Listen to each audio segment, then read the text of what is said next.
Story Who Was King? Once upon a time, began out a carol, and his audience of 3 looked up expectantly. Once upon a time, Liu roared and the forest shook with the dreadful sound. Then, from far away over the Vlakte, floated another roar, and the little lion cubs jumped about and stood on their heads, tumbling over each other in their merriment. "Here," they said, "it is Volstrauss, old 3 Sticks. He tries to imitate the king, our father.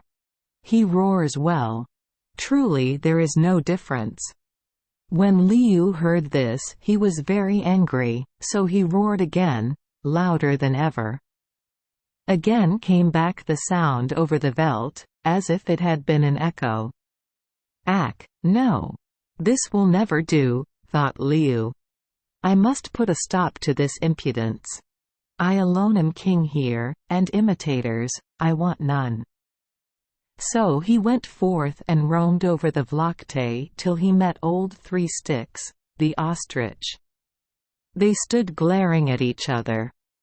Liu's eyes flamed, his mane rose in a huge mass, and he lashed his tail angrily. Volstrauss spread out his beautiful wings and swayed from side to side, his beak open and his neck twisting like a whip snake. Ack! It was pretty, but if Bosjes could have seen his eyes. Bosjes know, Volstruus's eyes are very soft and beautiful, like Nani's when she tells the Bible stories, but now there was only fierceness in them, and yellow lights that looked like fire. But there was no fight, yet. It was only their way of meeting.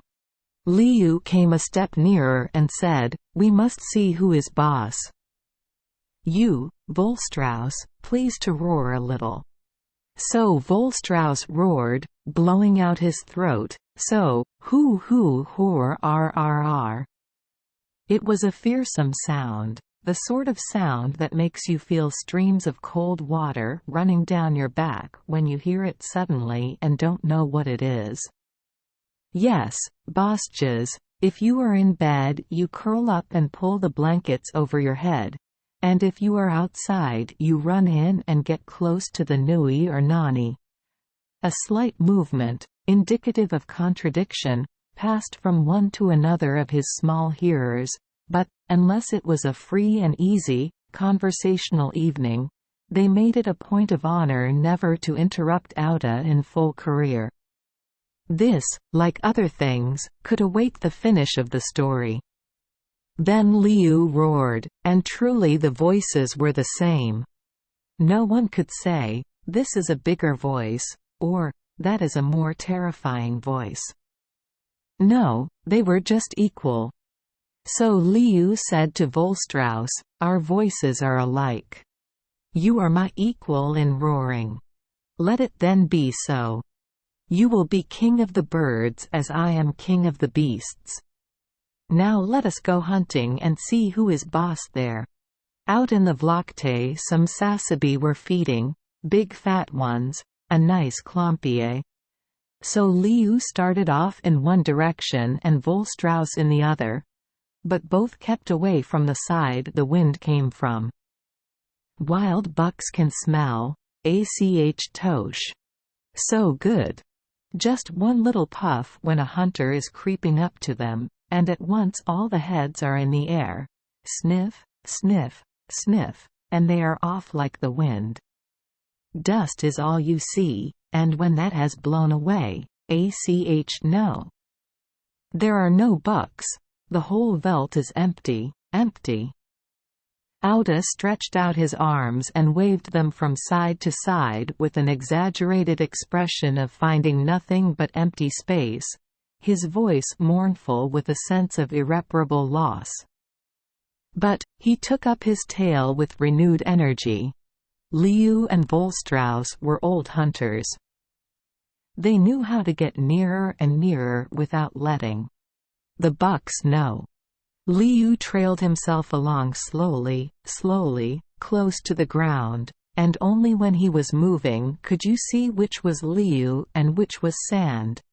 the color was just the same.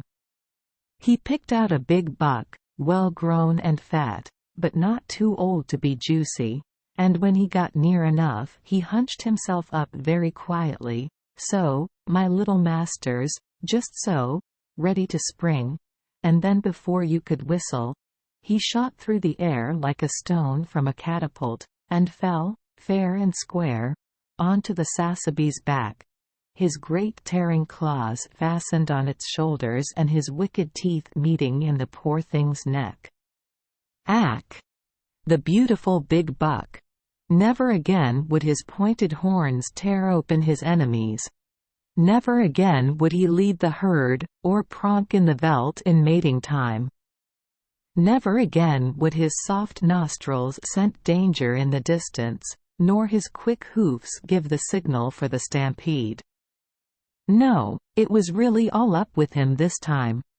When Liu gets hold of a thing, he doesn't let go till it is dead. The rest of the herd, but they ran. Soon they were far away, only specks in the distance, all except those that Volstrauss had killed. Truly Volstrauss was clever. Bosjes know, he can run fast, faster even than the Sasabi. So when he saw Liu getting ready to spring, he raced upwind as hard as he could, knowing that was what the herd would do. So there he was waiting for them, and didn't he play with them? See, Bosjes, he stood just so, in his excitement Auda rose and struck an attitude, and when they streaked past him he jumped like this, striking at them with the hard, sharp claws on his old 2 toes. Auda hopped about like a fighting bantam, while the children hugged themselves in silent delight. Voorts! There was one dead. Auda kicked to the right. Voorts! There was another. He kicked to the left, till there was a clump of bucks lying about the veldt giving their last blare. Yes, old 2 toes did his work well that day. When Liu came up and saw that Volstrauss had killed more than he had, he was not very pleased, but Volstrauss soon made it all right.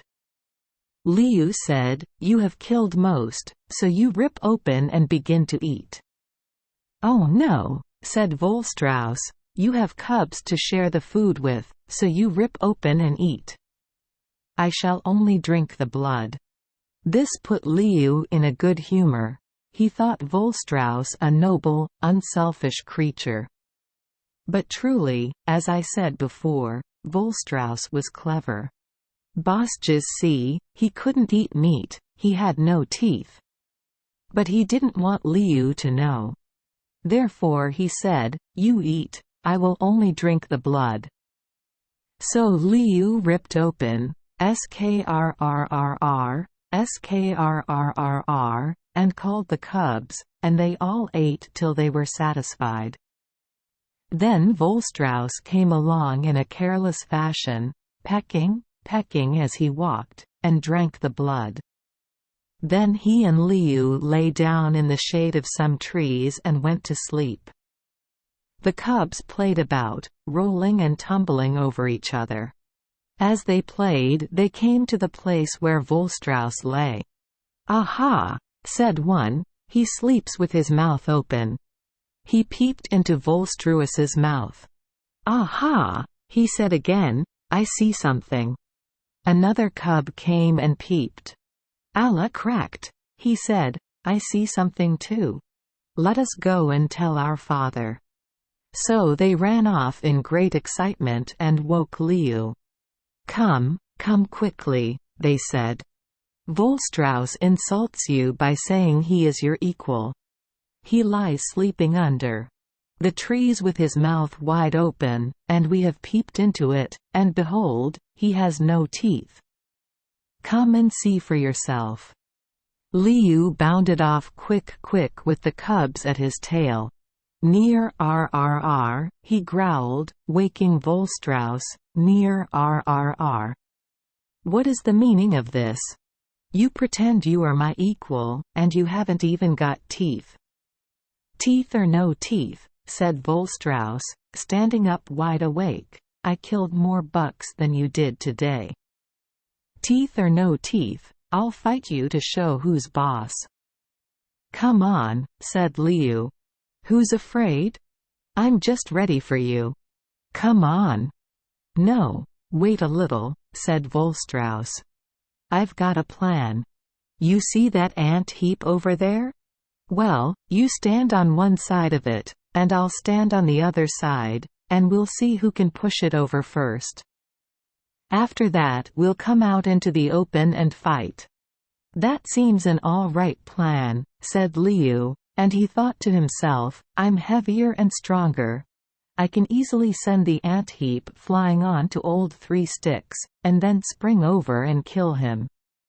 But wait a bit. It was not as easy as he thought. Every time he sprang at the ant heap he clung to it as he was accustomed to cling to his prey. He had no other way of doing things. And then Volstrauss would take the opportunity of kicking high into the air, sending the sand and stones into Liu's face, and making him howl and splutter with rage. Sometimes he would stand still and roar, and Volstrauss would send a roar back from the other side. So they went on till the top of the ant heap was quite loosened by the kicks and blows.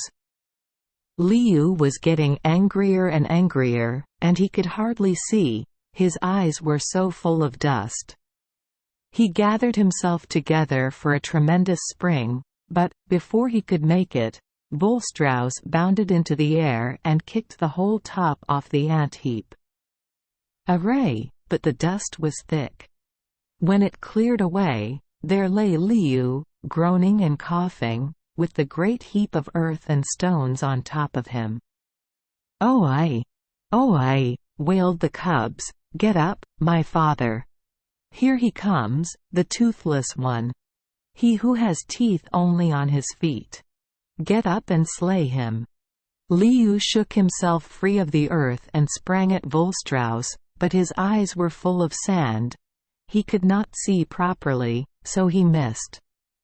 As he came down heavily, Volstrauss shot out his strong right leg and caught Liu in the side. Skrrr. Went the skin, and goops. Goops. Over fell poor Liu, with Volstrauss's terrible claws, the teeth of old Two Toes, fastened into him. Volstrauss danced on him, flapping and waving his beautiful black and white wings, and tearing the life out of Liu. When it was all over, he cleaned his claws in the sand and waltzed away slowly over the veldt to where his mate sat on the nest. Only the cubs were left wailing over the dead king of the forest. The usual babble of question and comment broke out at the close of the story, till at last Piety's decided young voice detached itself from the general chatter. "Auda, what made you say that about pulling the blankets over one's head and running to get near Mammy if one heard Volstrauss bellowing at night? You know quite well that none of us would ever do it." Yes, my Basha, I know," said Auda, soothingly. "I never meant anyone who belongs to the land of Volstrauss. But other little masters, who did not know the voice of old Three Sticks, they would run to their Mam Moss. If they heard him." "Oh, I see," said Pieti, accepting the apology graciously. "I was sure you could not mean a Karoo farm boy. Is your story a parable, Auda?" asked little Jan, who had been doing some hard thinking for the last minute. "Ack, and what is that, my little master?" "A kind of fable, Auda. Yes, that's what it is, Basha," said Auda, gladly seizing on the word he understood, a fable, a sort of nice little fable. But a parable is an earthly story with a heavenly meaning, and when Cousin Minnie tells us parables she always finds the meaning for us. "What is the heavenly meaning of this, Auda?" Little Jan's innocent grey eyes were earnestly fixed on Auda's face, as though to read from it the explanation he sought. For once the old native was nonplussed. He rubbed his red copdoic, laid a crooked finger thoughtfully against his flat nose, scratched his sides, monkey fashion, and finally had recourse once more to the copdoic. But all these expedients failed to inspire him with the heavenly meaning of the story he had just told. Ack! These dear little ones, to think of such strange things! There they all were, waiting for his next words. He must get out of it somehow. "Bostjas," he began, smoothly, "there is a beautiful meaning to the story, but Auda hasn't got time to tell it now." "Another time, Auda," broke in Willem, reprovingly. "You know you only want to get away so that you can go to the old tramp floor, where the Volk are dancing tonight." "No, my Basha, truly no. And I wouldn't be surprised to hear that you had danced, too, after the way you have been jumping about here." "Yes, that was fine," said Petai, with relish. "Voorts. There is one dead. Voorts. There is another. Auda, you always say you are so stiff, but you can still kick well." "Asia, Basha," returned Auda, modestly. "In my day I was a great dancer. No one could do the Vastrap better, and the Hondakrap, and the Valsriviere. Array, those were the times." He gave a little hop at the remembrance of those mad and merry days, and yet another and another, always towards the passage leading to the kitchen. "But the meaning, Auda, the heavenly meaning!" cried little Jan. "You haven't told us." "No, my little boss, not tonight. Ask the Nani, she will tell you. Here she comes." And as Cousin Minnie entered the room, the wily old native, with an agility not to be expected from his cramped and crooked limbs, skipped away, leaving her to bear the brunt of his inability to explain his own story. Thank you for joining us for today's fairy tale. We hope these stories bring joy and meaning to your day. If you love our channel, please hit the subscribe button so you won't miss any exciting tales. Wishing you a good night and sweet dreams. See you in the next story.